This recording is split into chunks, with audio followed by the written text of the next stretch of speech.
Everyone, welcome to another Classic Movie Monday, and today I'm going to be briefly diving into another Western film.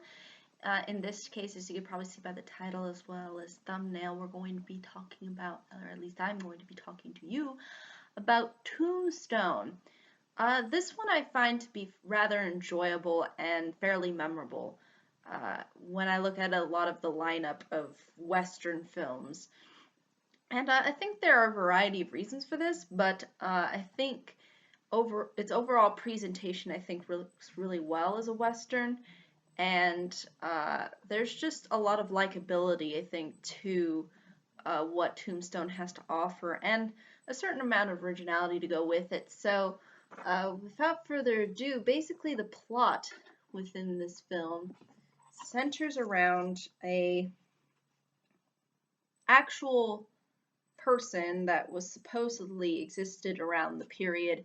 And again, this is supposed to be based off of actual gunfights that apparently occurred, or I guess gun battles that occurred sort of within the 1880s, and is supposed to be centered around sort of the outlaws as well as the lawmen that were uh, sort of part of that gun fight. Um, but the film in this particular case chooses to focus on the man named White Wait Earp, played by none other than Kurt Russell, who is technically a former peace officer, um, who ends up reuniting with his two brothers, Virgil and Morgan, and they eventually end up in the town of Tombstone, hence the title of the film. Uh, and it's funny that a lot of westerns try to base their title off of a town. That's usually fairly common, but it makes it all for a more very cool title to say the least. But um, basically, they end up meeting up with the other main character, who in this case is Doc Holliday, who is Waite's sort of old time friend. Um, and he has a lot of problems. In particular, he suffers from tuberculosis, and you'll see sort of that issue that he sort of carries throughout the film. Also, Waite sort of has his own kinds of personal issues with his wife, and that's fully explained and presented to you within the film as well. Um, and as sort of Waite gets settled into the town with his brothers and meeting up with his friend, he eventually sort of realizes that there's a lot of problems within the town, mainly due to these cowboys that are within the town and kind of causing sort of a ruckus. And he sort of, out of obligation, since he was a former peace officer, feels that he should take some kind of action to stop what they are doing, and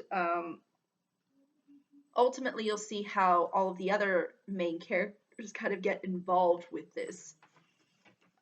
Um, and what I think really works with this film, and why I think it stands out compared to a lot of other Western films, is the character relationships.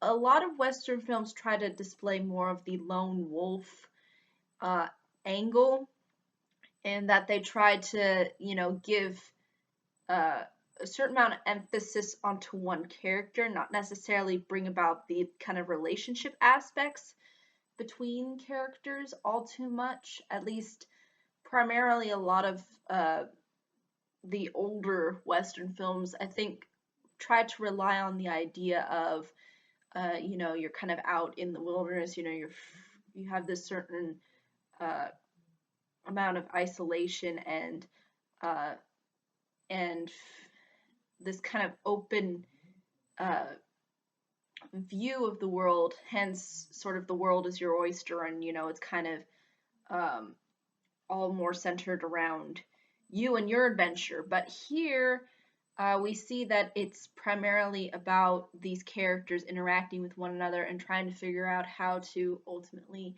end up really defeating the bad guys, and you ultimately sort of end up seeing sort of who dies and who lives as a result of that. But it's really these character relationships that are so down to earth. They're so uh, I think identifiable, and there's just something about the way in which they interact with each other and they sort of play off each other that I think it ultimately feels fairly natural and it actually works to the film's advantage. And again, we usually don't see that relationship heavily emphasized within a lot of Western films because a lot of it is more based on standing off against the enemy.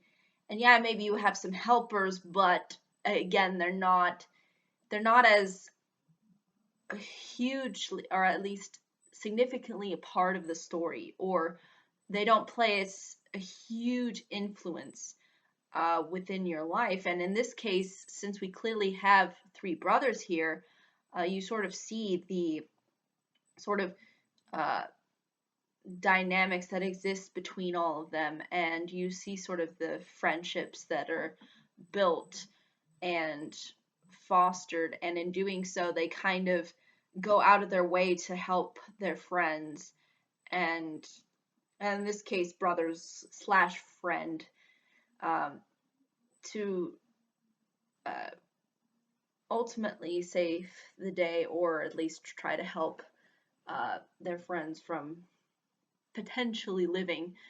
Uh, in this case, considering the fact that there is a lot of gunfighting and slinging within this film.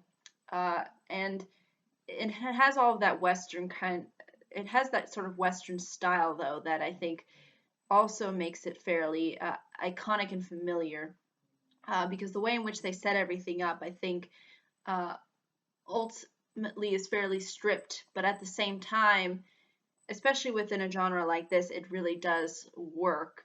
And there is just a certain amount of interest that I think can that you can grasp from the characters individually, but it's more so the interaction, uh, the thoughts that each of them have and how they sort of express them to one another and how they kind of try to be a team that really uh, ultimately carries the film through. And there's even one particular scene where they're all kind of walking together in sort of a row. Um, and in doing so, you kind of see the uh, sort of, you know, camaraderie that they have for one another, that each of them has each other's sort of back, um, regardless of maybe their disagreements at times. So I think, though, that's really ultimately all I can say about this film without really giving too much away. It is, it has a good blend of plot as well as with, again, trying to hone in on the character relationships. So again, it provides I think, balanced blend. So again, it's not very character heavy and it's not very plot heavy either. It just kind of mixes the two fairly well and leaves, I think, a thoroughly entertaining experience, to say the least. And uh, that's, I think, also something that's also fairly unique to this particular Western film, because a lot of other Western films that at least attempted to be a little bit more, uh, I would say, not necessarily gritty, but at least a little bit more fast paced and energetic, kind of didn't, I think, work to the same advantage as it is done within this film. So that's also another thing that's, I think, very important to note. But ultimately, I think that's, again, all I can say without really giving too much away of what happens. If there are any questions, though, comments, concerns, I'll be more than happy to answer them. Thank you so much for watching. I hope you all have a pleasant day, week, month, and year, and I hope to see you on the next video. Take care. Bye-bye.